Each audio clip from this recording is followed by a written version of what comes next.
a platicar en qué punto me encuentro yo en el sentido de mi entendimiento de la relación entre conciencia y cerebro, y quizá con eso le pueda yo contestar su pregunta. Bueno, en primer lugar, es muy claro ya que nosotros interactuamos con una matriz informacional, con un campo informacional, el cual contiene toda la información en cada una de sus porciones. Es una matriz informacional de tipo holográfico. Pero no hay a ese nivel cualidad de la experiencia, no hay objetos separados unos de los otros, sino que es un campo informacional de una complejidad extraordinaria. Nuestro cerebro interactúa con este campo informacional que algunos le llaman el campo cuántico, otros como David Bohm le llamaba el orden implicado, la teoría sintérgica le llama el campo sintérgico, en fin, no importa cómo se le llame, los físicos actuales están hablando de un campo preespacial. El cerebro interactúa con este campo y a partir de esta interacción, como una resultante final del procesamiento cerebral, aparece la realidad perceptual tal y como la conocemos. Esto es, los objetos con sus colores, con sus formas, con sus texturas. La información de estos objetos se encuentra en esta matriz informacional, pero no la cualidad. El cerebro está encargado de alguna manera de decodificar este campo informacional y la resultante final es la realidad perceptual. Ahora, nosotros en general tenemos la confusión de ver la resultante final en lugar de como resultante final como estímulo primario, y esto resulta de una incapacidad de acceso al proceso. En otras palabras, la resultante final de la interacción del cerebro con la matriz informacional, esta realidad perceptual, se encuentra en el punto final de un proceso, y nosotros como percatadores, como observadores, como testigos, nos encontramos en este punto final. No tenemos acceso a cómo se crea la realidad perceptual, sino solamente a su resultante final. Y de esta confusión resulta el hecho de que pensemos que esta resultante final no es nuestro producto.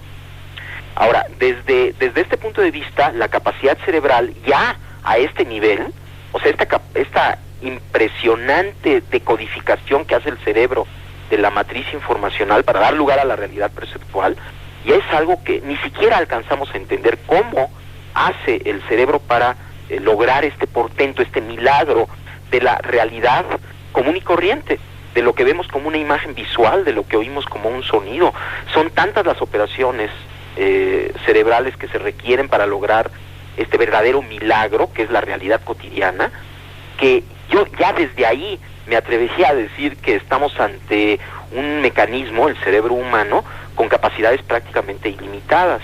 Pero no se requiere ir más allá, o sea, sino simplemente considerar que esta matriz informacional que el cerebro decodifica es tan compleja, y es más compleja todavía la realidad perceptual, para quedar asombrados, ¿no? Para quedarse asombrados de la capacidad que tiene el cerebro para realizar lo más común y corriente, que es nuestra percepción visual, auditiva, etcétera, etcétera. Ahora, si ya nos vamos a funciones más complejas, bueno, pues la cosa se complica todavía más. De tal forma que sí, desde un punto de vista fisiológico, no alcanzamos ni siquiera a entender cómo hace el sistema para funcionar en la manera cotidiana en la que lo hace, de tal forma que atreverse a decir que hay un límite para este funcionamiento, yo pienso que es demasiado atrevimiento.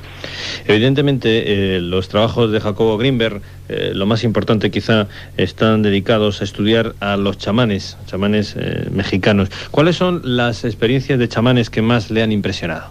Mire, es una pregunta que le agradezco mucho, porque me va a permitir, a través de este intento de explicación, entender muchas cosas que hasta ahora he tratado de entender sin mucho éxito.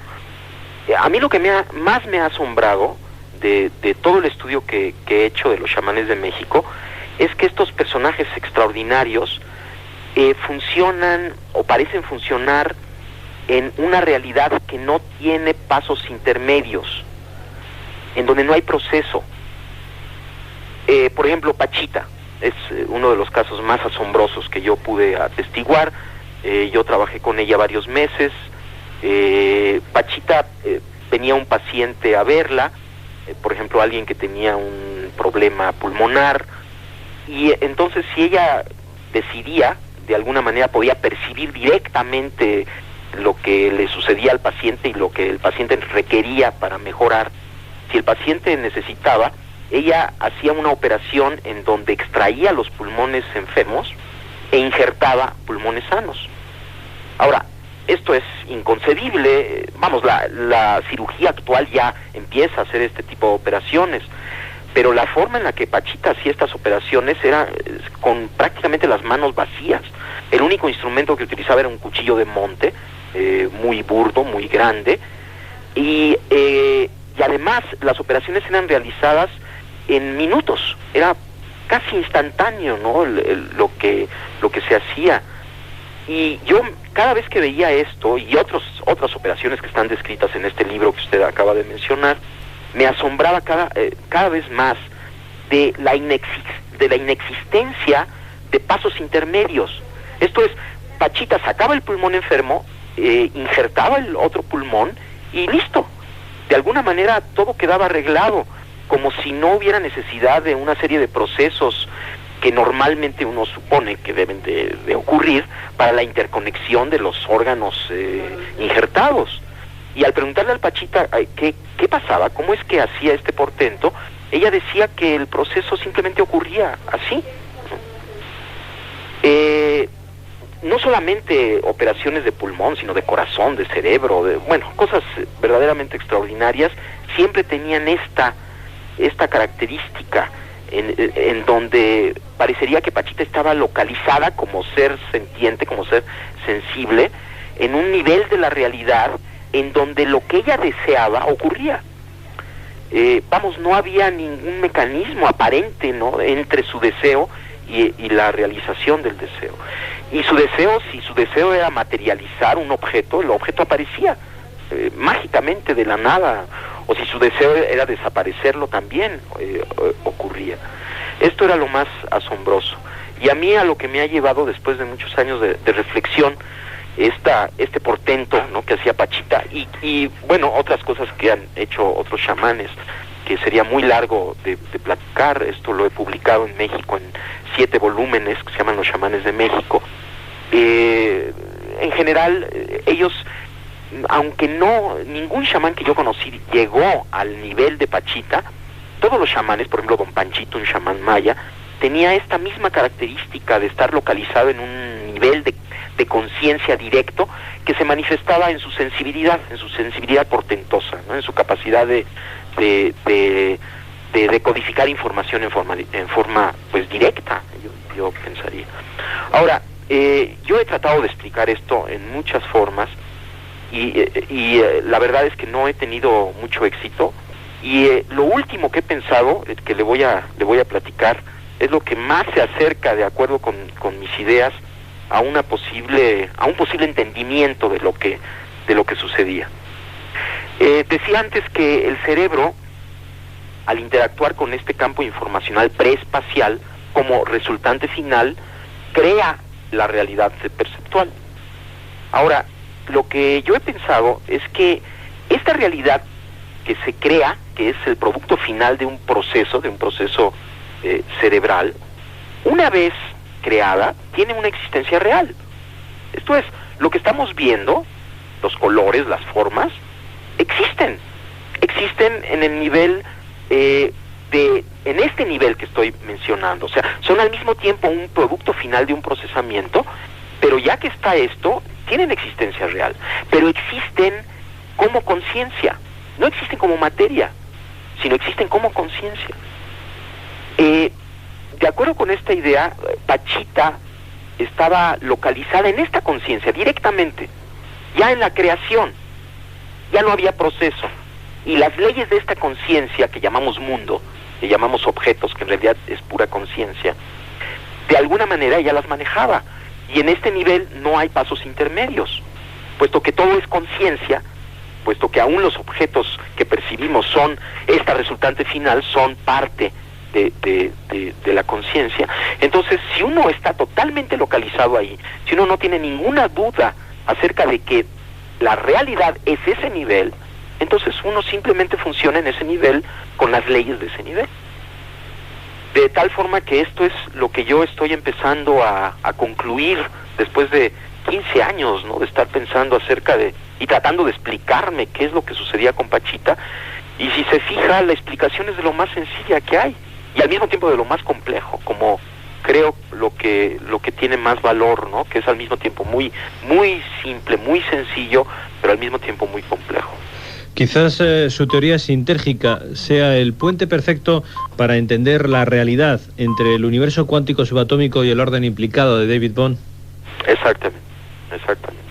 Y además yo pienso que es el inicio. Para mí se ha convertido esta nueva idea que estoy teniendo en una fuente inagotable de aventuras de la conciencia, en mi propia conciencia, porque obviamente esta idea no es nada más intelectual, ¿no?, sino viene de una vivencia, y estoy intentando vivir en ese nivel, ¿no?, intentando recordar todo el tiempo esto y ver qué es lo que sucede, y es verdaderamente precioso, ¿no? Uno acepta esta realidad como un milagro, como una creación, como parte de la conciencia, se santifica lo cotidiano, hay una serie de efectos muy bellos, ¿no?, que todo se llena de amor, hay una hermandad enorme entre todo, porque uno entiende que en ese nivel todo está unificado.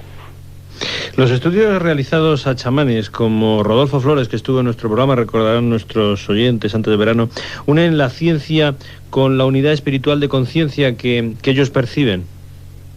Definitivamente sí. Mire, la teoría sintérgica afirma que dentro del procesamiento que el cerebro hace para construir la realidad perceptual, uno de los últimos procesos es la creación del campo neuronal. El campo neuronal es una matriz, otra vez, pero resultante de la actividad cerebral. O sea, es una matriz de interacciones entre todas las activaciones de las neuronas de nuestro cerebro. Entonces, la teoría sintérgica afirma que este campo neuronal interactúa con la matriz preespacial, y a partir de esta interacción aparece la realidad perceptual. Esa es la teoría sintérgica. Ahora, dependiendo de las características del campo neuronal, de su sintergia, específicamente de su coherencia y de su densidad informacional, de su frecuencia, será el nivel de interacción congruente con el campo cuántico.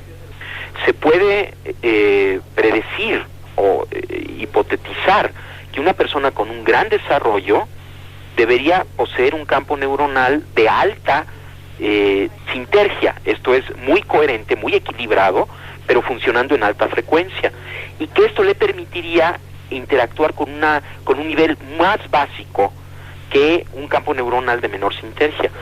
Lo que vimos en el cerebro de don Rodolfo, que indudablemente es una gente extraordinariamente desarrollada, confirma lo que acabo de decir, su coherencia, sus nexos de coherencia, hablando en términos un poco más técnicos, la máxima densidad de sus nexos de coherencia está localizada en altas frecuencias, comparativamente con sujetos normales de la misma edad, en donde sus nexos de coherencia están en bajas frecuencias.